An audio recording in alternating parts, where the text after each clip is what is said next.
तेरह साल पहले जिस टनल प्रोजेक्ट को पूरा हो जाना था वो आज भी अधूरा पड़ा हुआ है। इसके चलते शासन का करोड़ों रुपए तो खर्च हो गया, साथ ही प्रोजेक्ट भी अधर में लटका हुआ है। कटनी निवासी देवांशु मिश्रा की याचिका पर संज्ञान लेते हुए मध्य प्रदेश हाईकोर्ट ने 13 साल से अधूरे प्रोजेक्ट पर स्टेटस रिपोर्ट पेश करने के निर्देश दिए हैं। हम आपको बता दें कि नर्मदा विकास प्राधिकरण को सलीमनाबाद टनल प्रोजेक्ट के माध्यम से बरगी बांध का पानी विंध्य तक पहुंचाना है, जिसमें 1400 करोड़ रुपए से अधिक का भुगतान भी किया जा चुका है। इसके बाद भी वह प्रोजेक्ट अधूरा है। हाईकोर्ट ने मध्य प्रदेश सरकार से इस परियोजना की स्टेटस रिपोर्ट पेश करने के निर्देश दिए हैं। इसके तहत बार-बार टेंडर में दिया गया एक्सटेंशन और उसकी विस्तृत जानकारी भी तलब की है। मामले में अब अगली सुनवाई 4 सप्ताह के बाद होगी।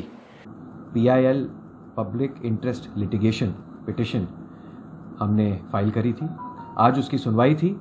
ये PIL जो थी वो दिव्यांशु मिश्रा जी के बिहाफ पे फाइल हुई थी। इस PIL में जो मेन मुद्दा था वो ये था कि जो नर्मदा विकास प्राधिकरण है उसने 2008 में सलीमाबाद एरिया में एक कनाल को बनाने का टेंडर निकाला था।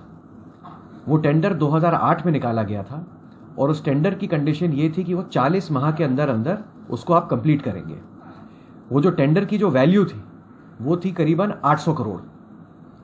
आज की डेट में हमने कोर्ट के सामने ये पक्ष रखा कि ये सवाल असेंबली में भी उठाया गया और जो हमारे माननीय मुख्यमंत्री जी हैं उनने उसमें जवाब दिए। तो जो जवाब दिए हैं उन जवाबों को लेकर कुछ हमारे चिंतन का विषय था, इसलिए हम उस चीज़ को हमने कोर्ट के सामने रखा है। वो जवाब में उन्होंने ये कहा है कि 40 माह की अवधि थी इसको कंप्लीट करने की, लेकिन अभी तक वो कार्य पूरा नहीं हुआ है। 13 साल डिले चल रहा है इस प्रोजेक्ट में। अभी 13 साल होने कंप्लीशन के बाद भी ये प्रोजेक्ट नहीं हुआ है।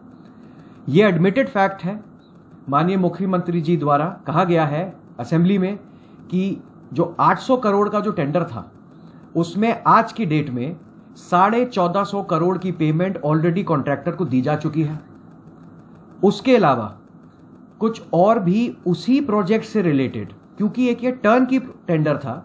टर्न की टेंडर का ये मतलब होता है कि आप शुरू से लेके एंड तक पूरा टेंडर को कंप्लीट करके देंगे और कोई भी अगर एडिशनल काम होता है तो वो उस प्रोजेक्ट की स्कोप ऑफ वर्क के अंदर आता है।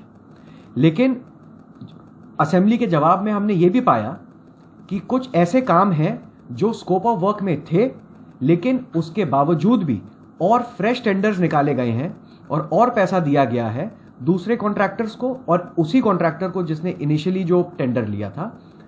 तो हमने ये सारी बातें हमने अपनी याचिका में कही। आज हाईकोर्ट में उसकी सुनवाई हुई।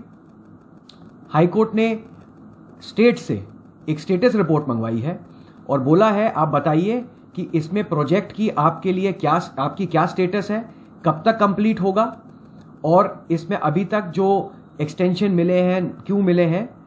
अगर वो सारी जितनी भी डिटेल्स हैं वो सारी की सारी स्टेटस रिपोर्ट में उन्होंने डालने को दिया है और 4 हफ्ते बाद को ये मुकदमा रखा गया।